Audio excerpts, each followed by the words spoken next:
Hello and welcome to Intro to Studio Sessions. I'm excited to share this information with you today. This is really a lot of information that's going to be foundational to you starting our work together in the Studio Sessions 4-week workshop.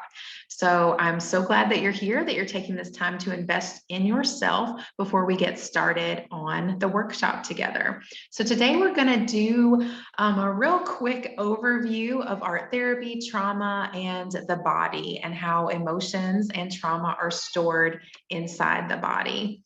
First, though, I want to share a story with you. This is 6-year-old me, 6-year-old Jennifer. And as a child, as long as I can remember, I felt very inhibited in my body. I was very anxious. Later on, I recognize in retrospect that I became depressed when I got into the later elementary years. But 6-year-old Jennifer was definitely just anxious and didn't feel comfortable making big expressive movements with my body. Now, whether this was related to emotional trauma from my childhood or just the fact that I was a shy kid and I was a twin and I had difficulty socializing and feeling comfortable around others, regardless of what the reason was, I just didn't feel comfortable moving. And I think so many of us can relate to that, having experienced narcissistic abuse, just the trauma stored in our body. There's something going on that we sense in our body that is not right. We don't always feel comfortable making certain movements, being in certain environments, being touched in a certain way, right? Our body plays a big role in our experience, in our life experience in general, but specifically how it's been affected by our abusive experiences. And so one day in kindergarten, I remember my sweet teacher, Mrs. Van Trees, she turned on a record on the classroom record player and played a silly song. And she invited us, the kindergarten class, to stand in a circle with her and to dance a silly dance to the silly song. So we could move our body in whatever big expressive movements that we wanted to. Now, most children, I would think, would jump at the chance to do this. I have a young child myself. I know that she would love this. But 6-year-old Jennifer did not feel comfortable with that. And I remember thinking, okay, this feels, uncomfortable, but I am going to give this a try. And so I tucked my little hands in my little jean pockets. I like to have my jeans pulled up high with my shirt tucked in, either a button-up shirt like I'm wearing in this image, or a turtleneck, jeans perfectly cuffed at the bottom. And I just felt tight and secure in those clothes. And I put my little hands in my pockets, and that felt safe to me. And I decided I was going to sway back and forth. And that was my attempt at dancing. And as soon as I started doing that, I thought, this is a little uncomfortable, but I felt so proud of myself. I thought, I'm doing it. I'm dancing the silly dance with my class. Then within a couple of minutes, my teacher, who I adored and who was very sweet, she came over and she said, Jennifer, don't you want to dance with us? And she said it in a very inviting way, encouraging me to dance. And my heart sank in that moment, because I thought, I was already doing it, Mrs. Van Trees. I was dancing. And I realized that she had not noticed my effort. My best effort to engage in this very uncomfortable, silly dance had gone totally unnoticed. Now, the reason I want to share this with you today is because I know that moving into this experience of using art to express your emotions, to release trauma from your body, that could be uncomfortable, especially if you don't have experience with art. You might be someone who's comfortable with dance or music, but not comfortable with art, whereas I'm the opposite, right? So I want you to know that your best efforts will not go unnoticed here. All right, this is a safe place for you to engage in this process. In the next lesson in this mini course, you are going to have an opportunity to practice doing some drawings, some expressive drawings to release emotion and to communicate emotion. And I'll explain this more in that lesson, but I just want to say now that this is a no judgment zone, and you can feel free to engage in this process without fear that your efforts will go unnoticed or diminished or invalidated. All right, so we want to start this journey together on that note. All right, moving on. So trauma and the mind-body connection. Now, I'm assuming that most of you are familiar with this term. We hear about it a lot nowadays in the media. This is something that has fortunately become a real part of the the kind of general talk of mental health nowadays. In fact, I've heard the term mind-body connection even criticized because it's not really like our mind and body are separate and we need to recognize they're connected, but they're actually one and the same. So taking that idea a step further, that our mind is our body and our body is our mind. Of course, like our brain can't function. It wouldn't be anything without our body, and our body couldn't function without our brain. So they are deeply intertwined. And our trauma and our emotions are stored in our body deep within our nervous system. And so this is a foundational key to understanding trauma treatment because, well, first of all, trauma symptoms, right? So I have here on the screen, trauma can affect our physical health in the form of illness, fatigue, stiff muscles, and more. So many of you may have experienced this where you have a lot of physical manifestations of your trauma in your body. I know a big one for me is fatigue, and this is something I still experience now. And there are times where I am acutely aware that it is a trauma reaction, a reaction to some sort of trigger.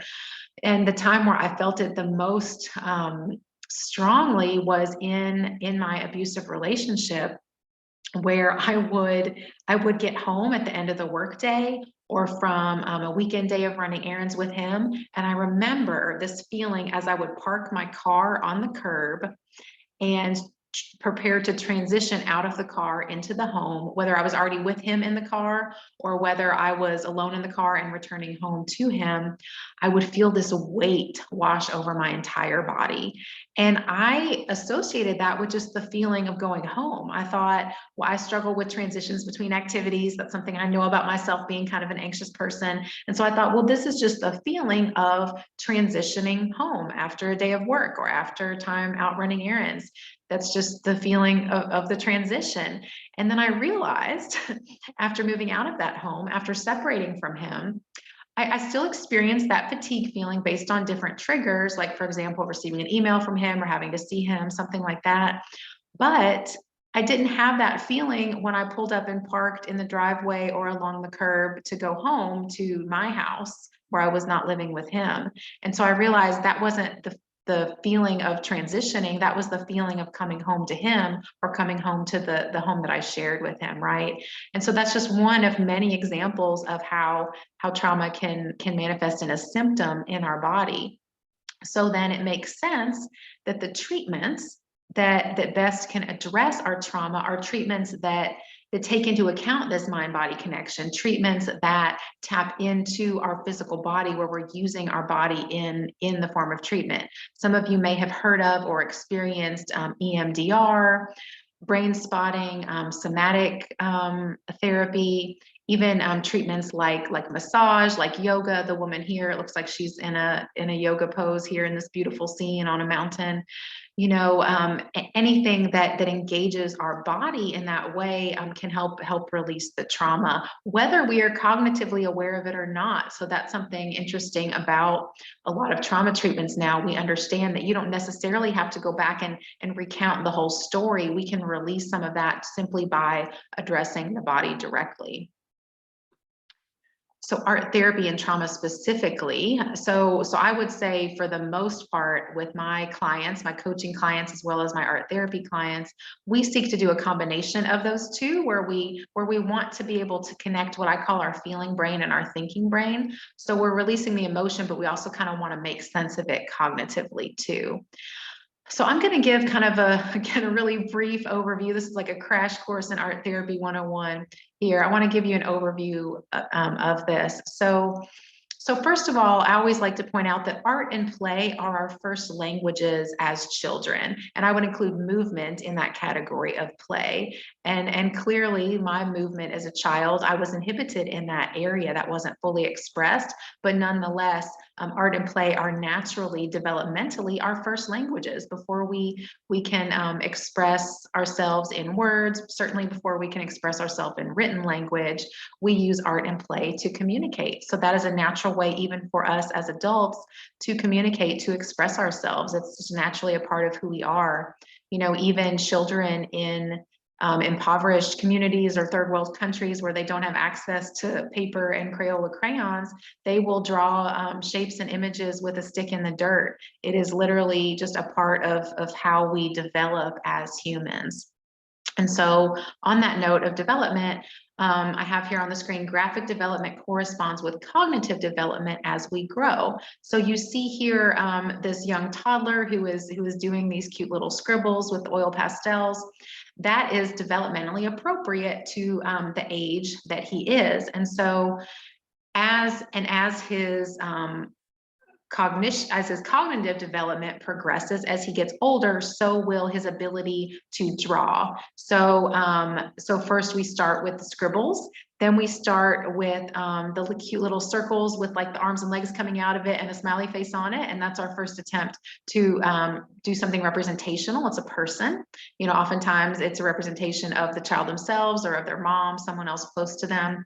And it moves on from there. I also like to remind my clients that this natural graphic development, even though our cognitive development can continue past these years, the graphic development stops around age 12. And so I get a lot of clients who will kind of apologize that they're drawing like a child or like a 12-year-old, they're making stick figures, that kind of thing. But if you have not taken advantage of higher level art classes where you've learned more art techniques, then you're naturally going to draw kind of like a 12-year-old. So I want to normalize that for you. If you feel self-conscious about your ability to do art entering into this program, just know that most adults draw like a 12-year-old, and there's no shame in that. That's where our natural development, our natural graphic development stops.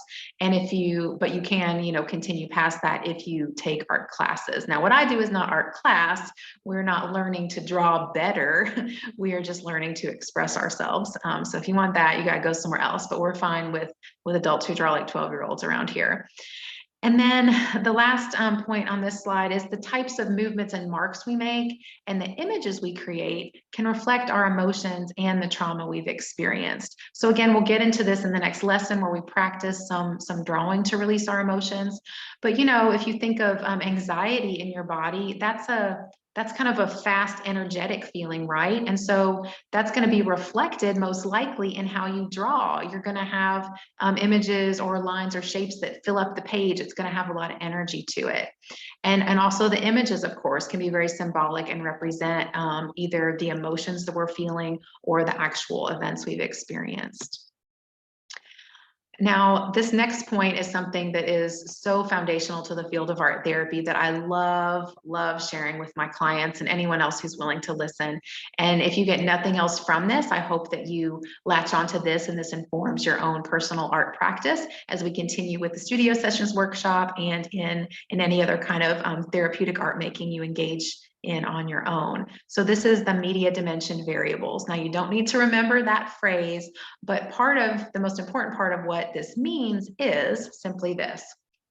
Any art material, art media that we use can be categorized on sort of a spectrum from fluid to resistive. Now we think of the word fluid, that's obviously like water, right? And so a fluid media would be paint, right? Like watercolor paint being one of the most fluid because it's literally just like water. So it flows, it moves. Then you think of like a thick acrylic paint that comes in a tube, like a toothpaste tube, you know, that's a little bit less fluid, but it's still obviously more fluid than a pencil. And so you can go down the spectrum and categorize any art material depending on how fluid or resistive it is. Some things that are in the middle, kind of like markers or an oil pastel, which is also called like an oily crayon. It's like a crayon, but it glides on smoother. A soft chalk pastel, if you haven't used that before, think of like sidewalk chalk or chalkboard chalk. You know, it's powdery. You could spread the powder around and spread the color. So that's going to be more fluid than a crayon, for example, which is kind of in the middle. Then on the more resistive end, you know, things like pencils, colored pencils, regular graphite pencils, like your regular #2 pencil, that is easier to control. And it's more resistive. It resists the surface more. And then real quickly, I'll give examples of 2D media with this. Resistive 2D media would be like hammering two pieces of wood together.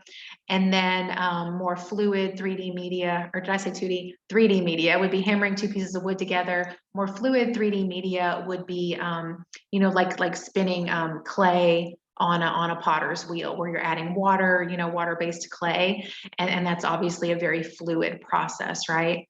So the reason why this is important and why I spent so much time explaining that is that The more fluid media is more emotive. It gets us in our emotions and can draw out our feelings more, whereas the more resistive media is easier to control, and it gives us this sort of safe sense of control. All right. And so as an art therapist or as a coach teaching these techniques to my coaching clients, this is important because I challenge you to sort of do both depending on what feels appropriate. So for example, if I have a client come in my studio, an in-person art therapy client who is highly emotional and just kind of all over the place, kind of hysterical, then they might need something to help them feel like they can rein that in and control their feelings, right? So I might give them some fine tip markers, some colored pencils where they can, or if you think of those, the adult coloring books that are so popular, you know, for a lot of people, that helps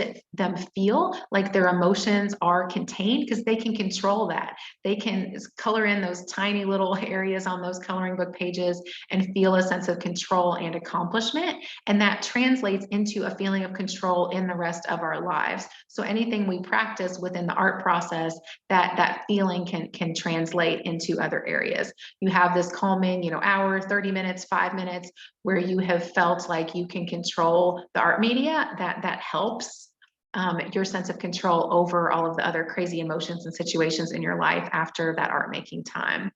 Now, the opposite of that, oftentimes we have all of these emotions pent up in our body, right? A lot of us can relate to that. So it doesn't mean they're always closed off. For some of us it is, but for a lot of us, we feel like our emotions are pent up, kind of stuck in our body, and then they just like come out randomly, right? There'll be a trigger and then all of a sudden you're like screaming and you're thinking, where did that come from? But really you were on edge all day long, and it just took that one little thing for you to snap and let those emotions out.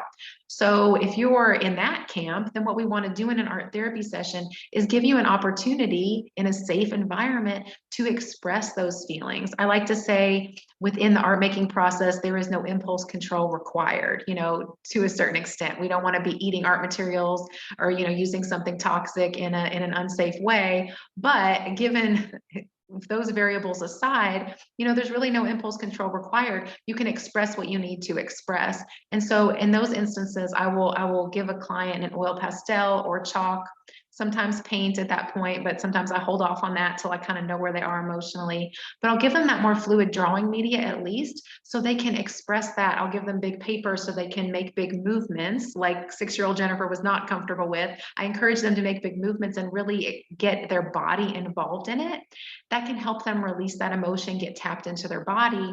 And then what we do is either through then switching to a more controlled media like a pencil, or through a writing process that I'm going to teach you in the next lesson, then we rein it back in and get things back into our cognitive brain. And so this is where I talk about the top-down approach on the slide or the bottom-up approach. So like the top-down would be starting drawing with easily controlled materials, whatever the client's comfortable with, and more on a symbolic level, like thinking, okay, I feel anxious today. I'm going to draw a picture of what of a situation that made me feel anxious, or maybe something representational that's like a symbol of anxiety for me. And then we're gonna start talking about the feelings and kind of get more into the feelings from there. But we want to, you know, I always want to meet a client where they are. So if you're in your thinking brain, if you're just thinking about stuff a lot, you're needing to talk a lot, and you're not comfortable expressing the emotions yet, then we just start in your thinking brain with more symbolic drawing, more easily controlled media, and then we move into talking about the feelings and using more fluid media. Now, where I tend to stand usually is I need the bottom-up approach, where I've got so many emotions going on, like I explained with the you know, the big release, the big movements with the fluid media. We'll express that feeling and be in our feelings, and then rein it back in through other art media or through the writing process to connect our feeling brain with our thinking brain in that way. And so again, I like to meet a client where they are. And what I will encourage you to do through the rest of this intro mini course and through the studio sessions workshop is to use some of these techniques at home. I'm a firm believer that that these techniques, this knowledge about the media and how to incorporate it into our own art practice, that doesn't need to be isolated in an art therapist's office. You know, that's not doing therapy with yourself. That's just knowing yourself and your emotions and how to use the art media to help yourself, right? And so I feel like I'm on a mission to educate other mental health professionals and other people who've experienced abuse and other traumas to educate them on how to use the art process to help themselves. So while I explain this in the context of art therapy in my studio with my art therapy clients, my goal and my mission in this course and in the upcoming workshop is for you to be able to adapt this to use on your own. And so that's what we're going to go over in studio sessions, is how you can do this at home. And even in this next lesson in just a moment, you can click over and go ahead and practice a feelings, a scribble drawing. So I'm going to teach you the basics of that. And again, we'll get more into this in studio sessions as well, but I'm going to go through a brief description of how to do that and how to write, you know, engage in some reflective writing in response to your artwork, just on a real basic level, something that I feel confident you can do now with just my video instruction. And then, as I said, we'll get deeper into it in the studio sessions workshop, where we're going to be live on Zoom together and I can really respond to your questions and your needs. Thank you so much. And I will see you in the next lesson.